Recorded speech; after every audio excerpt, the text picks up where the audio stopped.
Right, so the news has broken in the last couple of days that we are closing in on the fight that we have all so desperately been waiting for. Because despite being absolutely spoiled over the past year or so with some great fights that will go down in boxing history, we could be about to get one that tops them all. It's a mammoth, it's a mega fight, it's a monumental clash, a pound for pound decider that will go down as an instant classic. No, I'm joking. It's Canelo Alvarez against Chris Eubank Jr. I had you going there, didn't I? Because fresh off the back of their wins over Berlanga and Sarah's Matter respectively, it has now been revealed by Eubank Jr.'s new promoter, Ben Shalom, that preliminary talks have started between the camps. And I know what you're thinking, what a load of shit. This one ain't happening. Eubank don't stand a chance, and we've already seen Eubank and Neymar stick it right on Conor Benn the other night, so that one's clearly in the pipeline. But I wouldn't rule out the possibility of this one, and I'm going to tell you lot why I think that it's actually a lot more realistic than many people may believe. And I'm going to start off by reading out a quote from Chris Eubank Jr.'s promoter, Ben Shalom. So Shalom said, "For me, the two fights for Chris are Canelo and Conor Benn, and we've already started small conversations around the Canelo fight. I think that Canelo needs dance partners, but he also needs stars. I don't think in his last couple of opponents they've been the biggest of stars, and Chris Eubank Jr.'s certainly a big star. If he's ever going to fight in the UK, that's the fight, and that is the fight that would sell out Wembley Stadium, and that is why it's number one on the list for me." Now, Ben's right, by the way. Canelo does need dance partners, but it's more about what Canelo wants than what Canelo needs, in my opinion, because he had a perfect dance partner in Benavidez, and we all know how that one went, don't we? And I also think that before he signed to fight Beterbiev, that the Bivol rematch was there to be made, but despite having a little bit more success than we probably give Canelo credit for in that fight, he was still beaten comfortably, in my opinion, and a few rounds wider than the scorecards suggested. And it's pretty much since that Bivol fight that many people are now calling into question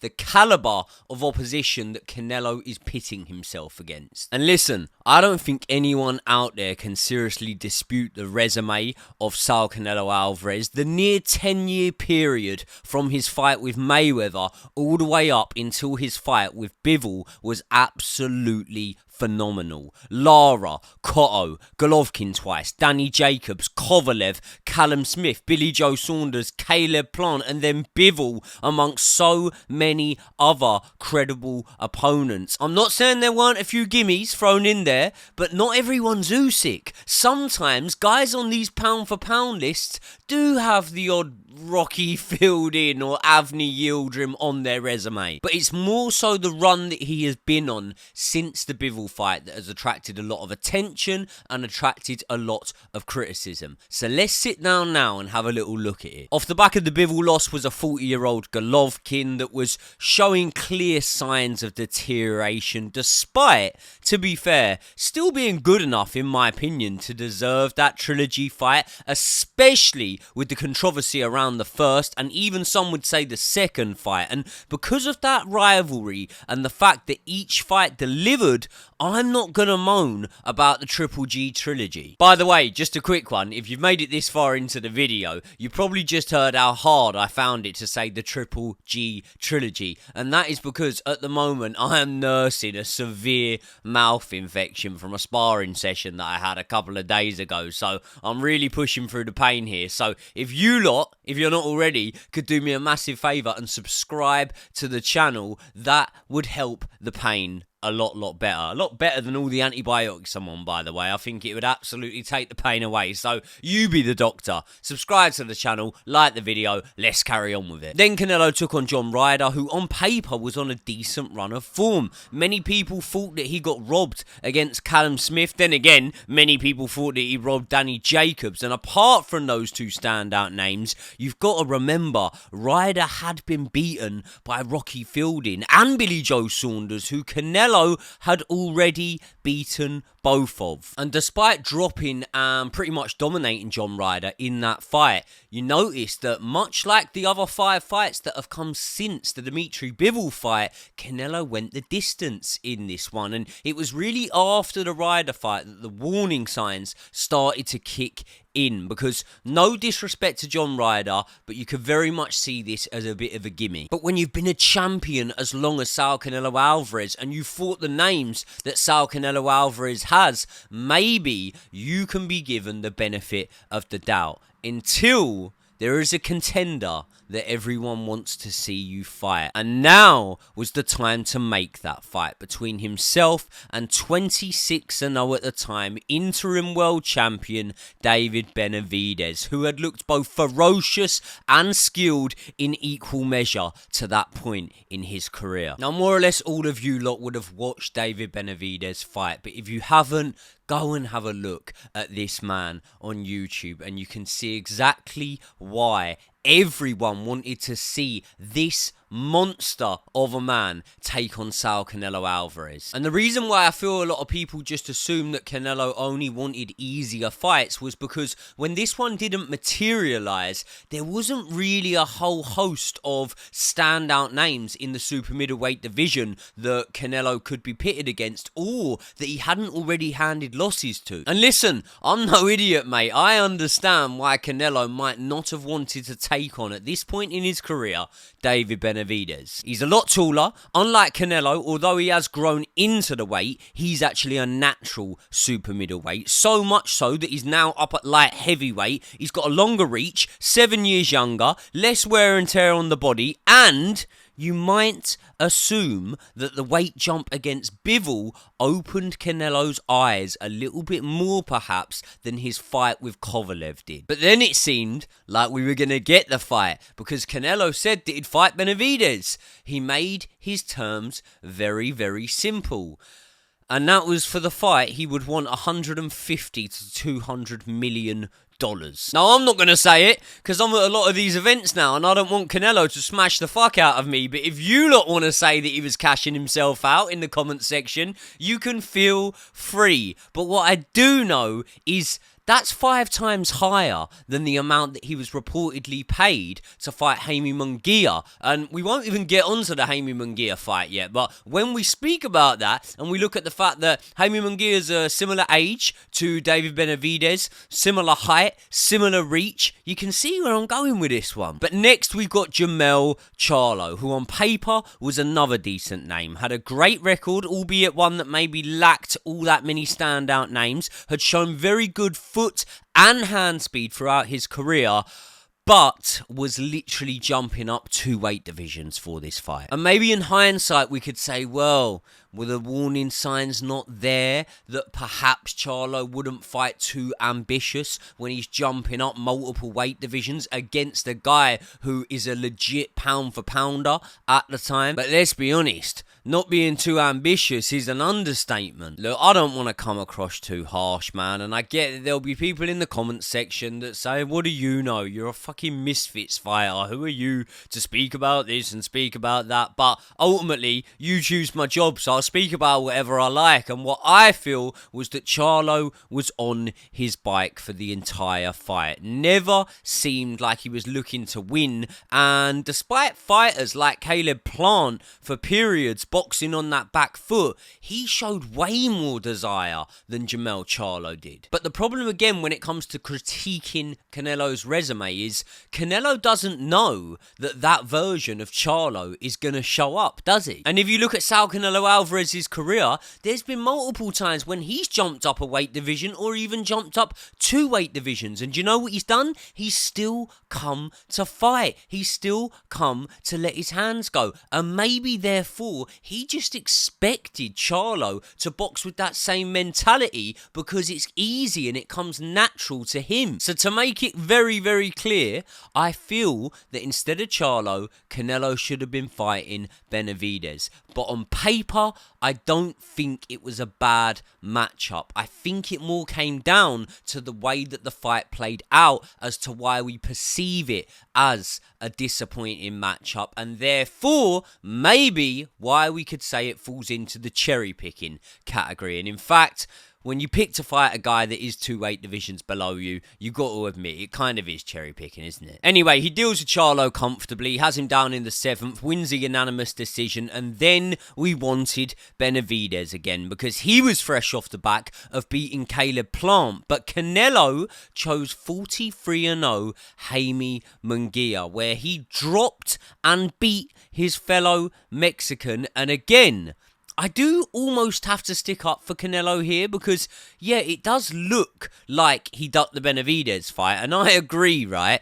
But if he didn't have Benavidez there to fight, which ultimately it was probably Canelo's decision not to fight Benavidez, who else really was there to fight other than Jaime Munguia then? Like, Munguia was 43-0. He was a bigger man than Canelo, and he was literally ranked second behind Canelo. So, to be fair, did he duck Benavidez? Yes, I think he did. But did he then take on the next best person in his weight division? Yes, he did. And I suppose that you lot could say, well, oh, hold on, there was the Bivol rematch. But I just don't feel like I saw enough from Canelo to believe that he could actually do, or would actually do, any better in that Bivol rematch. Look at the way that Bivol was able to push Canelo back and to keep Canelo off at times in comparison to the way that he was unable to do that against Beterbiev. And that shows me that weight classes are there for a reason. And the cold hard truth for me is that the age he's at right now,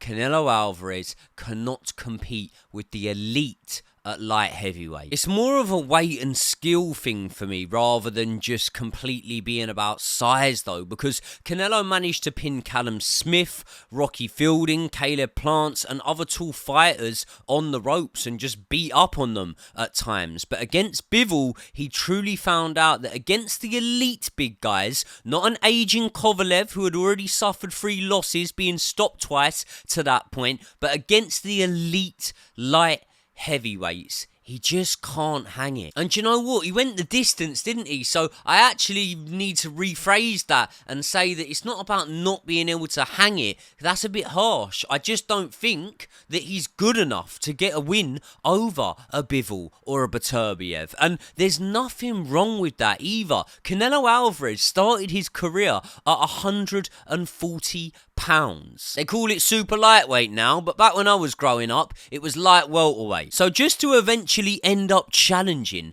a pound for pound guy like Bivol at one point and compete in doing so is a huge achievement. And look at what he's accomplished upon the way. And by the way, when I've just said that he can't hang it with the elite big guys like Beterbiev and like Bivol, that doesn't mean that I don't believe that he can beat big guys. He showed that against, albeit an aging Sergei Kovalev, and he showed it against many fighters during this 5-fight run that we're talking about. Now, when you drop down a level, or maybe a fair few levels below that, in Berlanga, who's an inch taller than Bivol, has a longer reach, and let's be honest, once in the ring, probably weighs about the same as Bivol does, or there's only going to be a couple of pounds in it, isn't there? You truly see that Canelo can still put in a solid performance at the top level. But even Canelo knows that there's a difference between the top level and the elite level. And the reason that we're so frustrated that we're not getting the Benavidez fight is because as great as he's looked, we can't definitively say yet whether he's closer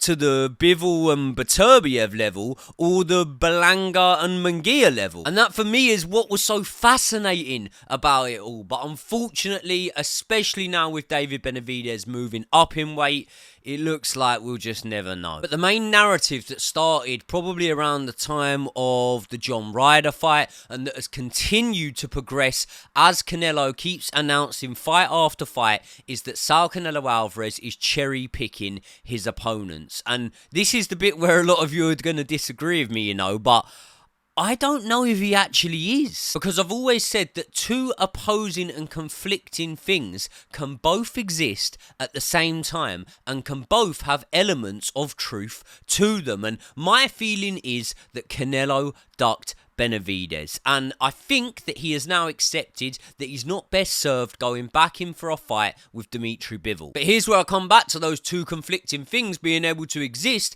because I actually don't think the level of opposition that Canelo has boxed at in those last 5 fights is as bad as people are making out. I'd say opponents-wise, Usyk's last 5 are definitely better matchups. Crawford edges it because of the Spence fight, maybe the Madrimov fight, but there are a couple of easier touches in there, like a Kell Brook. Obviously, Sean Porter's a good fighter, but he was aging by that point. And do you know what? People might get really annoyed at me for saying this one, but Inoue's last 5 fights, they're not massively better, are they, than Canelo's? I mean, Nerian fought on 100%, but there are 1 or 2 gimmies in there. So Inoue's last 5 are better, but what I'm saying is they're not massively better. And I'll tell you what, say what you want about the fact that Tank has been fighting unbeaten fighters, but at the same time, we all know that we want to see him in there with a Devin Haney, with a Shakur Stevenson, with a Teofimo Lopez, with a Lomachenko, and none of those guys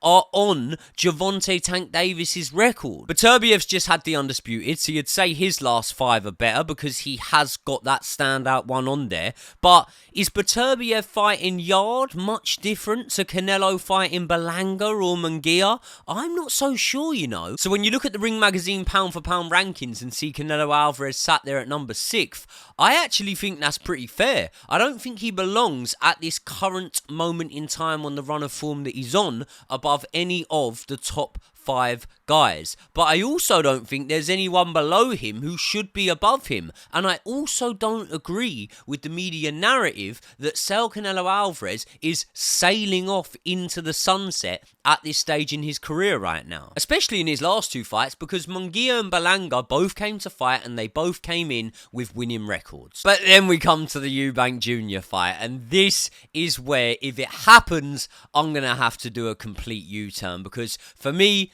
this does nothing for Canelo's legacy. All this does is benefit Canelo's bank balance. And I know that 99% of you guys in the comments are not going to give Eubank Jr. a chance here. And if you don't, let me know. I want to hear your thoughts. But if there are any of you who give Eubank Jr. a chance in this potential fight, if it is to come off, please explain to me in the comments how you see it happening and why you think it, because I would be fascinated to know. Listen, I really enjoy watching Eubank Jr. both inside and outside of the ring, and I thought that he looked really good in his rematch of Liam Smith and decent enough in his comeback fight with Serres Meta, but the eye test tells me that he is slowing down, and maybe his chin isn't once what it was. It's definitely an easier chin to land on now than it once was. And I'm not saying that Eubank Jr. can't put his hands together anymore, because he definitely can, but I think that a bit of that ferociousness that he once had about him has now gone. At the same time, we could have just been reading false data, because the level of opposition that we saw that ferociousness against was not the level of opposition anywhere near a Canelo Alvarez. And by the way, I might shock a few of you here, but I genuinely do see Eubank Jr. landing shots on Canelo. Landing doesn't always mean having success though, because if the shots that you land do nothing to deter your opponent, then the inevitable, in my opinion, will eventually come. And that for me is Canelo walking down Eubank and timing Eubank. Canelo's probably going to come in with that tight guard on a seek and destroy mission, which if he's willing to do against fighters like Berlanga, I'm telling you, he will be willing to do against Eubank Jr. And in doing so, I truly believe that Eubank Jr. will have moments and he will land those varied jabs, sometimes being touches, sometimes being quick ones, sometimes being 2s and sometimes being 3s, and maybe even bringing a couple of hooks off of them. I'm sure there will be a time or two when he lands that almost signature shot of his now in the uppercut, which for Eubank, he can actually throw off both hands. And if it's at Wembley Stadium, the crowd are going to be going wild for this. It's almost going to remind me of when Kell Brook was landing shots on Golovkin. But what's happening in that moment that maybe some of the more casual fans and the crowds in attendance who are filled with beer aren't realising is that energy bar, that stamina bar of Chris Eubank Jr.'s is just draining and draining, and Canelo's still there, and he's staying there, and he's soaking up these shots because he has been hit by bigger men, by more skillful men, and by much, much harder punchers. And Eubank Jr. even looked like he did have moments that he wanted to rest in that Serras Mata fight, and you could put it down to the year layoff, but if you want to box at your own pace against Serras Mata, my God, you are not ready for the pace that Canelo Alvarez is going to be willing to bring to you. And I'm not saying that Eubank would opt to box Canelo in the same way that he did Serras Mata or even against Smith in the rematch, but despite having contrasting styles, I just can't believe that if a Billy Joe Saunders with a slick amateur pedigree, fast hands, great boxing IQ had already proved himself at world level when he had absolutely schooled David Lemieux and a few others, and also already held a win over Eubank Jr., if that Billy Joe Saunders cannot keep Canelo off, then I honestly don't believe that Eubank Jr. can come anywhere near keeping Canelo off. And a lot can change over time, and I'm sure a lot has changed. I'm sure Canelo is somewhat on the slide, but I've got to be honest, man. As much as I genuinely like Chris Eubank Jr., and I would actually be rooting for him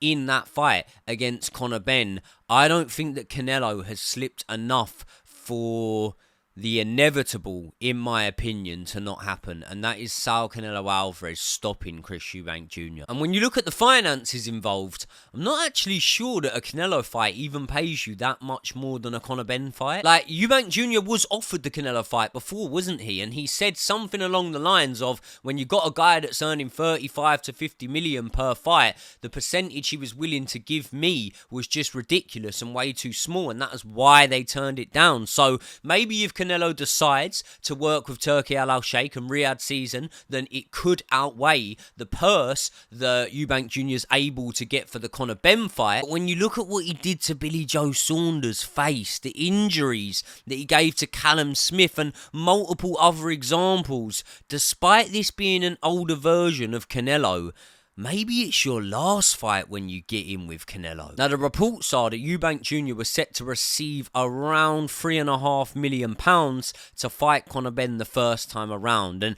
that wasn't even on a Riyadh season card. That wasn't at Wembley Stadium. That was at the O2. I know, because I had a ticket to that fight that didn't go ahead, and therefore the Saudis weren't involved. They weren't even really in full throttle with their events, and Riyadh season was probably just in thinking up stages at that point. So now we've seen that there's definitely an appetite from Turki Al-Sheikh to put the Conor Benn against Chris Eubank Jr. fight on. You would imagine he would be getting paid a little bit more, maybe a big bit more, than that initial £3.5 million that he was supposedly going to earn in the original fight. So bearing in mind, this time it'd be more money. Bearing in mind, Eubank would at worst, in my opinion, be a 50-50 contender in the Conor Benn fight. And bearing in mind, the likelihood of damage taken is less, and therefore the more earning potential after, I think Eubank Jr. should take the Conor Benn fight, which has actually gone from being a bit of a gimmick that I felt was a little bit one-sided to a fight that I'm actually genuinely now interested in, and a fight that I think is actual, genuine bad blood now. Which obviously leaves Canelo in a sticky spot, doesn't it? I mean, I'm sure he's never going to be that short of opponents, but it's more about opponents that are going to generate bums on seats and pay-per-view sales, and maybe Terence Crawford at a catchweight, maybe that's why he went up against Madrimov, to test the waters. But to be honest, I'm not saying Terence Crawford lost that fight or anything, but he didn't test the waters and test them swimming through all that great, did he? Maybe, for example, he might end up fighting a Hamza Shiraz. That one's been spoke about. Or maybe he will finally give in to the public's demands and fight David Benavidez. But all I can tell you is that if I'm Eubank Jr. and the offer's on the table, I'm taking the Conor Benn fight over the Canelo fight. And some of you may feel that that's a bit of a loser's mentality, because